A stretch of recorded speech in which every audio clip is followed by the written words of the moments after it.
अस्सलाम वालेकुम, कैसे हैं आप सब।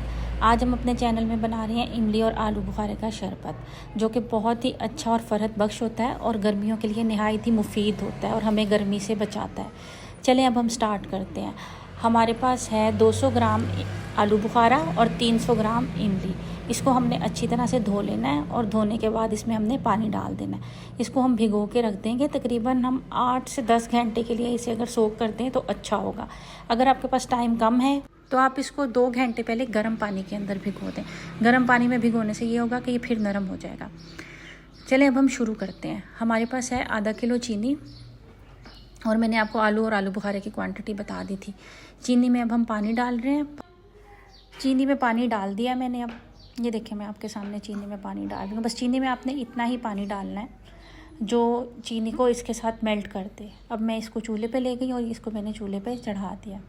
अब आपने मीडियम फ्लेम के ऊपर इसको चढ़ा देना है और इसको हिला दें। बस अब ये पकता रहेगा और पकते पकते ये मिक्स हो जाएगा पानी के साथ। हमने इसको इतना पकाना है कि इसका एक शीरा सा तैयार हो जाए, सिरप बन जाएगा। दूसरी तरफ अब मैं इमली और आलू बुखारे को मैश कर रही हूँ। ये देखिए, मैं आपके सामने आलू बुखारे को मैश कर रही हूँ अच्छी तरह से। ये बहुत अच्छी तरह से भीग गया था, इस वजह से अब इसको मैश करना आसान हो रहा है। इसको अच्छी तरह से इस तरह से मैश करेंगे और इसकी गुठलियाँ सारी अलग कर। ये देखें, अब इमली और आलू बुखारे की गुठलियाँ निकल गई हैं। अब हम इनको ग्राइंड करेंगे। अब आलू बुखारे का जो पल्प था हमारे पास, उसको मैं एक जग में डाल रही हूँ और जग में डालने के बाद इसको ग्राइंड कर लेंगे। ये देखिए, मैंने इसको जग में डाल दिया और अब मैं इसको ग्राइंड करने लगी हूँ। ये देखें, इसको मैंने अब ग्राइंड करना शुरू कर दिया। इसको अच्छी तरह से आपने ग्राइंड कर लेना है, बहुत अच्छी तरह से, ताकि इसके अंदर कोई रेशे या कोई इस तरह की चीज़ बाकी ना रहे कि जब हम इसका बनाएं शरबत तो वो उसके अंदर आए और पीने में अच्छी ना लगे। आपने इसको बहुत अच्छी तरह से ग्राइंड कर लेना है। अब वो ग्राइंड करने के बाद अब मैं इमली को ग्राइंड करने लगी। मैंने इमली को जग में डाल दिया और अब उसको ग्राइंड करना शुरू कर दिया। उसको भी बहुत अच्छी तरह से ग्राइंड करना है। आपकी मर्ज़ी है, अगर आप इसको ग्राइंड करके छानना चाहें तो आप इसको छान भी सकते हैं, अगर आपको लगे कि इसके अंदर कुछ गुठलियाँ या कुछ इस तरह की चीज़ बाकी है तो। और अगर आपको लगता है कि बहुत अच्छी तरह से ग्राइंड हो गया तो फिर आपको ज़रूरत नहीं है इसको छानने की। ये आपके अपने सेटिस्फेक्शन लेवल पे है, आपको जिस तरह से अच्छा लगता है आप उस तरह से कर दें। छान के भी बहुत अच्छा और स्मूथ सिरप बन जाएगा, और अगर आपका ये बहुत अच्छी तरह से ग्राइंड हुआ होगा तो भी बहुत स्मूथ बन जाएगा, कोई मसला नहीं होगा। लेकिन अगर ये ग्राइंड अच्छी तरह से नहीं हुआ तो फिर ये एक प्रॉब्लम हो जाएगी कि आपका अच्छी तरह से वो नहीं तैयार होगा शरबत, और जब आप पिएंगे तो आपको अच्छा नहीं लगेगा। उसमें मोटी मोटी सी चीज़ें बीच में घूम रही होंगी जो आपके मुँह में आएंगी। अब ये देखें, हमारे पास ये दोनों चीज़ें ग्राइंड हो चुकी हैं और इसके अंदर हमने डालना है काला नमक और सफ़ेद नमक भी।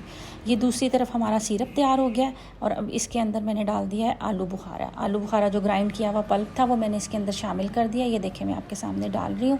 अब मैंने इसके अंदर, मेरे पास जितना भी आलू बुखारा था सारी मैंने क्वांटिटी इसके अंदर डाल दी है। अब ये मेरे पास इमली है और अब इमली को भी मैं इसके अंदर डालने लगी हूँ। मेरे पास ये जग में मौजूद थी। इस इमली को भी अच्छी तरह से मैंने सारा निकाल लिया और निकाल के मैंने कढ़ाई में डाल दिया, और डालने के बाद मैंने अब इसको हिलाना शुरू कर दिया। ये देखें, इसकी शक्ल कुछ इस तरह की हो गई है। इसको आपने हिलाते जाना है, अच्छी तरह आपने हिलाना है। इसकी शक्ल शुरू में इसी तरह की होगी और आपको इसी तरह सब कुछ नज़र आएगा, जैसे अलग अलग। लेकिन आप इसको जितना अच्छी तरह हिलाते जाएंगे और ये पकता जाएगा तो टाइम टू टाइम ये ठीक होता जाएगा।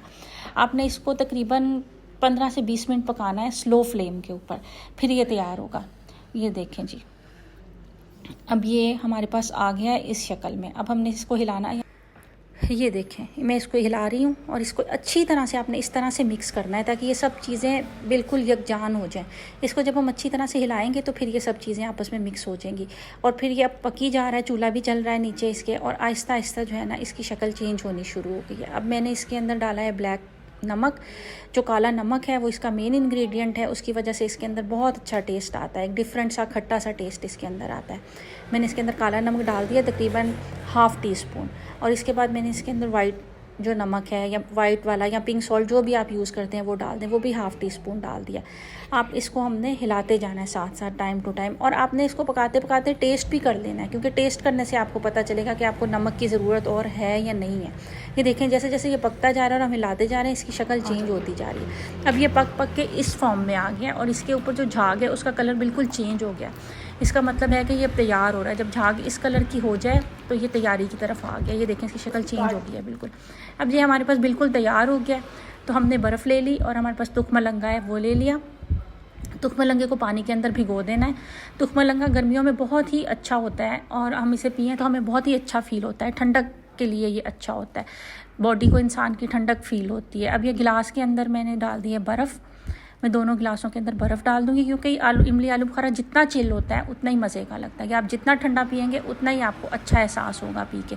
अब ये जो हमने सिरप बनाया था, ये सिरप इन दोनों गिलासों के अंदर मैंने डाल देना। ये देखिए मैंने एक गिलास में डाल दिया और अब ये मैंने दूसरे गिलास के अंदर डाल दिया। थोड़ा थोड़ा सिरप डाल देना और सिरप डालने के बाद दोनों गिलासों में पानी डाल देंगे। अब हम इसमें पानी डालने लगे हैं। ये देखें, पहले हमने एक गिलास में पानी डाल दिया और इसको फुल कर दिया और हिला लिया। अब इसी तरह से हम दूसरे गिलास में पानी डाल देंगे और इसे भी पानी से फुल करके इसको भी हिला लेंगे। ये हमारा एक इंतहाई मज़ेदार शरबत तैयार हो जाएगा। इसको हिलाने के बाद हमारे पास यहाँ पे तुख मलंगा है, जो हमने पानी में भिगोया हुआ था। ये अपनी पसंद के मुताबिक, आपको जितना जितना पसंद हो आप ग्लासेस में डाल लें। किसी को ज़्यादा पसंद होता है, किसी को कम, लेकिन ये बहुत फ़ायदेमंद होता है, इसलिए इसको आप जितना भी डाल के पी लें आपको मज़ा ही आएगा। ये एक पौधा होता है न्याज़बो का, उसके ऊपर ये सीड्स लगते हैं, इसे तुख मलंगा कहते हैं। ये उस पौधे के ऊपर से उतारते हैं और फिर इनको यूज़ करते हैं। इसको पानी में भिगो लेते हैं पहले और फिर ये इस तरह से इस शक्ल में आ जाते हैं। अब ये देखिए मैंने अपने ग्लासेस के अंदर और ज़्यादा डाल लिया है, क्योंकि ये पीने में अच्छा लगे। अब इसको हिला लेना है हमने अच्छी तरह से, और हिला के फिर हमने इस शरबत को इंजॉय करना है। ये शरबत तैयार हो गया है। आप भी ये शरबत बनाएं और हमें दुआओं में याद रखें। उम्मीद है आपको बहुत पसंद आएगा। आप प्लीज़ हमारे चैनल को लाइक करें, सब्सक्राइब करें और बेल आइकन दबा दें। शुक्रिया।